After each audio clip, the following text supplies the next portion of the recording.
साल हर साल से हीर पढ़ी जा रही है। हीर रांझा के किस्से, हीर रांझा पे फिल्म। किसी को मिसाल देनी हो, मोहब्बत की मिसाल देनी हो, तो हम कहेंगे भाई ये तो हीर रांझा की जोड़ी लग रही है ना? तो हीर रांझा हमारे इस खित्ते की ज़बान, गुफ्तगू, यादें, इस सब के गिर्द घूमती है। ये कहानी ऐसी कहानी है जिसको पढ़ने का, जिसको सुनाने का एक खास अंदाज होता है। एग्जैक्टली। और वो खास अंदाज क्या है वो आज हम सब मिलकर एक्सपीरियंस करने जा रहे हैं, क्योंकि आज हमें तैमूर अफगानी ने ज्वाइन कर लिया है राइजिंग पाकिस्तान में। अस्सलाम वालेकुम तैमूर साहब। वालेकुम सलाम जी, थैंक यू वेरी मच। अच्छा जी तैमूर, बहुत सारी बातें आपसे करनी है और वक्त बहुत कम है। सबसे पहले तो हमें बताएं कि हीर कब से इस अंदाज में, खास अंदाज में पढ़ी जा रही है? इस पढ़ने के अंदाज की कहानी हमें बताएं। बेसिकली सैयद वारिस शाह रहमतुल्लाह अलैह ने जब ये अपना कलाम लिखा तो जैसे मशहूर है कि कलाम शायर बाजुबान शायर, ठीक है। सैयद वारिस शाह रहमतुल्लाह अलैह खुद अपने ये कलाम को जो पढ़ के सुनाया करते थे। अच्छा। ये उसी वक्त से ये रिवायत है और भैरवी राग में इसको पढ़ा जाता है। अच्छा। ओके। और सैयद वारिस शाह रहमतुल्लाह अलैह ने इसमें अपने कलाम में रागों की भी तफसील बयान की है। और ये तकरीबन 300 साल पुराना ये किस्सा है। उस बाबा वारिस शाह साहब से पहले भी कई लोगों ने इसको लिखा, जैसे मकबल है, दमोदर है और भी कई नाम है। उसके बाद वारिस शाह जी ने लिखा। तो जैसे वो खुद फरमाते हैं कि अगे हीर ना किसी ने कही ऐसी, शेर बहुत मरगूब बनाया ही, वारिस शाह मियाँ लोकां कमलियां नू किस्सा जोड़ हुशियार सुनाया ही। वाह वाह वाह। थोड़ा सा इसका मफहूम भी जो पंजाबी नहीं समझते। अगे हीर ना किसी ने कही ऐसी, इससे पहले ही हीर ऐसी किसी ने नहीं, खुद कह रहे। वाह। अगे हीर ना किसी ने कही ऐसी, शेर बहुत मरगूब बनाई। जो मैंने शेर लिखा है ना, ये लोगों को बहुत पसंदीदा लिखा है। अच्छा। तो वारिस शाह मियाँ लोकां कमलियां नू, ये अवामुन नास जो है, जिन्होंने ये, जिनको यानी कुछ समझ बूझ नहीं है, उनको मैंने इसको नए पैराहन में लिख के जो है उनको पेश किया है। और इसकी जो है पसंदीदगी जो है वो उसको मलहूज़ खातर रखा है। वाह वाह। आपका ताल्लुक कहाँ से है और आपको ये शौक कब से हुआ? मेरा वारिस शाह जी की नगरी से ताल्लुक है, जंजाला शेर खां ज़िला शेखुपुरा। और मेरे वालिद ग्रामी मुनीर ज़मान खान, मेरे वालिद साहब, वो पुलिस में नौकरी करते थे। तो दरवेश तबा थे वो। अच्छा। तो वो टिपिकल पुलिस वाले नहीं थे। ठीक है। तो उन्होंने कुछ अर्सा जॉब करने के बाद छोड़ दी पुलिस। 20-22 साल जॉब की। उसके मिजाज उनका नहीं था बना, है ना जी। दरवेशी ऐसे दरवेशी, अगर दरवेशी मिजाज हो तो पुलिस में आप नहीं चल सकते, ये कहना चाह रहे हैं? नहीं, पुलिस में बहुत ज्यादा दरवेश है।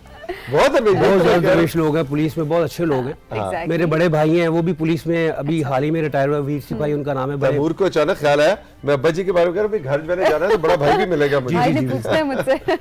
तो अच्छा, वो बेसिकली वारिस शाह जी के मज़ार पे उनकी वो बैठक लगाते थे। अच्छा। डेली बेसिस पे। ओके। तो वहाँ पे बैठ के लंगर पकाना, हीर पढ़ना। और मेरे पास ये उनकी निशानी एक 200 साल पुरानी किताब है। ये वारिस शाह के हाथ से लिखी हुई किताब है, 2 सदियाँ पुरानी। ये उन मेरे वालिद साहब की निशानी है। तो आप इसी से पढ़ते हैं? इसी से पढ़ता हूँ मैं।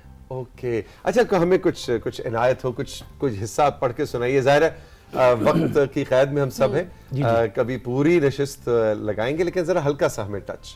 जी, वो एक मंजर है कि जब रांझा जोगी फकीर बन के हीर के इलाके में पहुंचता है, ठीक है, तो उसकी गलियों में वो फिर रहा होता है एज फकीर बन के। ठीक है। तो जब हीर के दरवाजे में पहुंचता है तो सदा लगाता है, तो हीर की जो नंद है, ननान है, सहती, वो आके दरवाज़ा खोलती है और चुपके से हीर को भी ऐसे इशारा मिलता है कि कोई, जैसे आशिकों को पता चल जाता है ना, खबर हो जाती है। तो वहाँ पे उसकी जो है ना आपस में मुठभेड़ होती है सहती की और रांझे की। तो वो हीर सुन लेती है उनको, उनका लड़ाई झगड़ा, तो वो भी पीछे से उनकी गुफ्तगू में शामिल होती है। तो वहाँ पे हीर जो है ना रांझे को मुखातिब करते हुए बोलती है, वारिस शाह। हाँ, मजा आया। एग्जैक्टली। मेरे ख्याल में यही वाली बात है कि एक अपना अंदाज है सुनाने का, एक स्टोरी सुनाने का ये भी अंदाज है गा के। एग्जैक्टली। अच्छा, कितना वक्त लगता है? मतलब ये तो पूरी रात आप बैठे तो सुबह हो जाए और हीर चल रही हो, है ना? ये तो बहुत वारिस शाह जी के कलाम का आप समझ लें कि इजाज़ है कि इसकी महाफिल, मेला किसी का होता है, कलाम वारिस शाह जी का पढ़ा जा रहा होता है। वाह।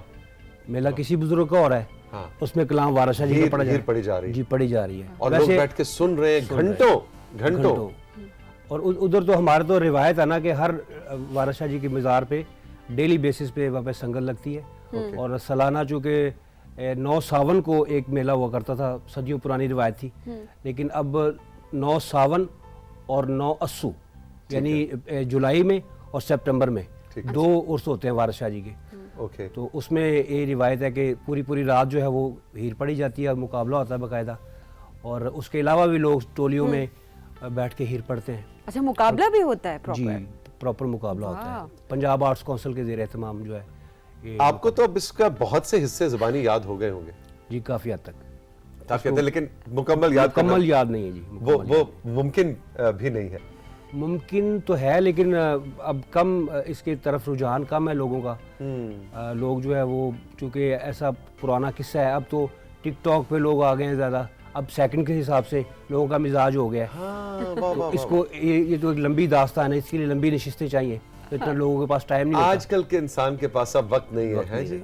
वाह। लेकिन अभी भी देखिए, आप कहते हैं कि जहाँ पर इस तरह की आप कहती हैं महफिल लगती है, लोग बैठते हैं, तो लोग ऐसे भी लोग हैं जो घंटों बैठे सुनते भी रहते हैं। जी बिल्कुल, ऐसे लोग मौजूद हैं, लेकिन जो अभी नई नस्ल है हमारी, वो इससे बिल्कुल नाआशना है। उसकी वजह यह है कि हमारे स्कूलों में, कॉलेजों में पंजाबी पढ़ाई नहीं जाती। तो अगर प्राइमरी तक पढ़ाई जाए, बिल्कुल, बच्चों को पता हो कि ये हमारा ये असासा है, जो अदब है, पंजाबी अदब है, तो वो उससे बिल्कुल नाबलद है हमारी जो नई नस्ल है। अच्छा, ये बताएं कि जो हीर को पढ़ने की जो रिवायत है, आप ये इसी राग में, इसी अंदाज में सदियों से पढ़ी जा रही है। इसमें किसी ने कोई तब्दीली करने की या कोई इसमें इनोवेशन करने की कोशिश नहीं की कि अच्छा भी हीर को पढ़ने के लिए इस राग नहीं किसी और राग में पढ़ के देखते? ऐसा नहीं हुआ? जी हुआ है, ऐसा हुआ है। अच्छा। लेकिन जो इसमें जो पसंदीदगी का जो अंसर है ना, वो इसी राग भैरवी में ही है। सही, दिल को टच करती है।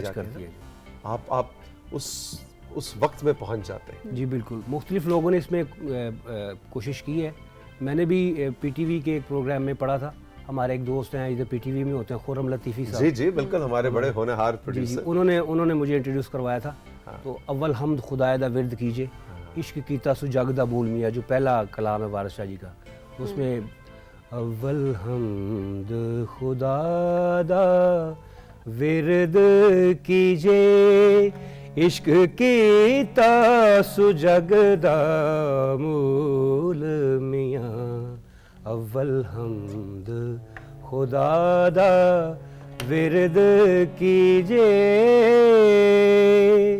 इस तरह से। वाह वाह वाह भाई तैमूर, बहुत लुत्फ आया आज का राइजिंग पाकिस्तान का। आपने ना पूरा मूड ही बदल के रख दिया है ना। हम जैसा के सेगमेंट्स करते हैं, और आज हमने, हमारी प्रोडक्शन टीम ने कहा कि जी वो तैमूर को बुलाते हैं, आज हीर पढ़ी जाएगी सुबह सुबह राइजिंग पाकिस्तान में। तो बहुत लुत्फ आया, खुश रहें, जीते रहें। और आप जैसे लोग जो है वो किस माशरे के लिए ना, किसी भी सोसाइटी के लिए, किसी भी सभी माशरे के लिए बड़े जरूरी होते हैं, इसलिए कि ये माजी और मुस्तकबिल को लिंक कर रहे होते हैं, और ये बड़ा मुश्किल काम होता है। और अदब, लिटरेचर जो है, उससे ज्यादा स्ट्रॉन्ग बॉन्ड कोई हो नहीं सकता।